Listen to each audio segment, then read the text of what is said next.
Hi friends, ഞാനിന്ന് വളരെ easy ആയിട്ട് പരിപ്പൊന്നും ചേർക്കാതെ നല്ല ടേസ്റ്റിൽ ചെയ്തെടുക്കാൻ പറ്റുന്ന ഒരു പടവലങ്ങക്കറിയാണ് റെഡിയാക്കുന്നത്. അപ്പോൾ അതെങ്ങനെയാണെന്ന് നോക്കാം. പടവലങ്ങക്കറി ഉണ്ടാക്കാനായിട്ട് ഞാനിവിടെ ഒരു പടവലങ്ങ എടുത്തിട്ട് ഇതുപോലെ തിന്നായിട്ടൊന്ന് കട്ട് ചെയ്ത് വെച്ചിട്ടുണ്ട്.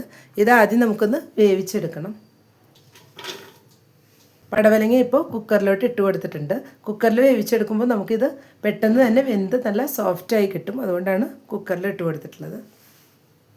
ഇതിലോട്ട് ഒരു സവാള ചോപ്പ് ചെയ്ത് ചേർത്ത് കൊടുക്കാം. ഒരു തക്കാളി ചോപ്പ് ചെയ്തും കൂടെ ചേർത്ത് കൊടുക്കുന്നുണ്ട്. ഇതിലേക്ക് 2 പച്ചമുളക് കട്ട് ചെയ്ത് വെച്ചതും കൂടെ ചേർത്ത് കൊടുക്കാം. കുറച്ച് വേപ്പില ചേർത്ത് കൊടുക്കാം. ഇതിലേക്ക് 1/4 ടീസ്പൂൺ മഞ്ഞൾപ്പൊടി ചേർത്ത് കൊടുക്കാം. 1 ടേബിൾ സ്പൂൺ മുളക് പൊടി കൂടെ ചേർത്ത് കൊടുക്കാം. ഇതിലേക്ക് ആവശ്യമായിട്ടുള്ള ഉപ്പും കൂടെ ചേർത്ത് കൊടുക്കുന്നുണ്ട്. ഇതിലേക്ക് 1 ഗ്ലാസ് വെള്ളം കൂടെ ഒഴിച്ചു കൊടുക്കാം. ഇനി ഇതെല്ലാം കൂടെ നന്നായി ഒന്ന് മിക്സ് ചെയ്ത് കൊടുക്കണം. എല്ലാം നന്നായി തന്നെ മിക്സ് ചെയ്ത് കൊടുത്തിട്ടുണ്ട്. ഇനി ഒരു 2 വിസിൽ വരുത്തി ഇതൊന്ന് നന്നായി തന്നെ വേവിച്ചെടുക്കാം. പടവലങ്ങ വെന്ത് വരുന്ന സമയം കൊണ്ട് നമുക്ക് ഇതിലോട്ടുള്ള തേങ്ങ ഒന്ന് അരച്ചെടുക്കാം. ഞാനിതിനായിട്ട് 1 കപ്പ് തേങ്ങയാണ് എടുത്തിട്ടുള്ളത്. ഇതിലോട്ട് 2 ചുവന്നുള്ളി ഇട്ട് കൊടുക്കുന്നുണ്ട്. 1/4 ടീസ്പൂൺ നല്ല ജീരകവും കൂടെ ചേർത്ത് കൊടുക്കുകയാണ്.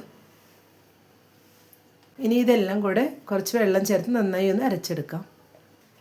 ഇപ്പോൾ പടവലങ്ങയെല്ലാം നന്നായി തന്നെ വെന്ത് വന്നിട്ടുണ്ട്.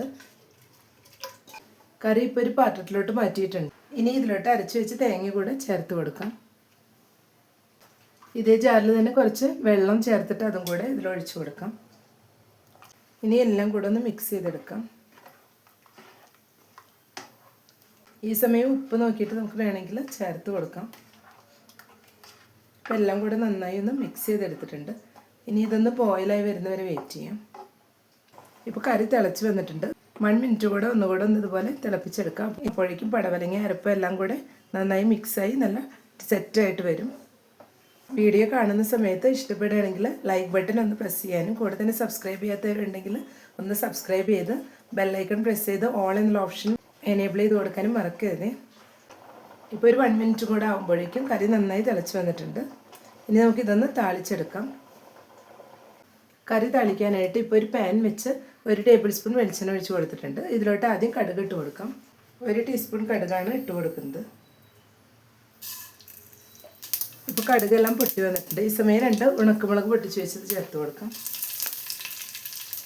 5 ചുവന്നുള്ളി കട്ട് ചെയ്ത് വെച്ചതും കൂടെ ചേർത്ത് കൊടുത്തിട്ടുണ്ട്. ഇനി ഇതെല്ലാം കൂടെ ഒന്ന് ഫ്രൈ ആയി വരണം. ഇപ്പോൾ ഉള്ളിയെല്ലാം കളറൊന്ന് മാറി വരുന്നുണ്ട്. ഈ സമയം നമുക്ക് ഇതിലോട്ട് അല്പം വേപ്പില കൂടെ ചേർത്ത് കൊടുക്കാം. ഇപ്പോൾ എല്ലാം കൂടെ നന്നായി തന്നെ ഫ്രൈ ആയി വന്നിട്ടുണ്ട്. ഇനി ഇത് കറിയിലോട്ട് ഒഴിച്ചു കൊടുക്കാം. ഇനി എല്ലാം കൂടെ ഒന്ന് മിക്സ് ചെയ്തെടുക്കാം.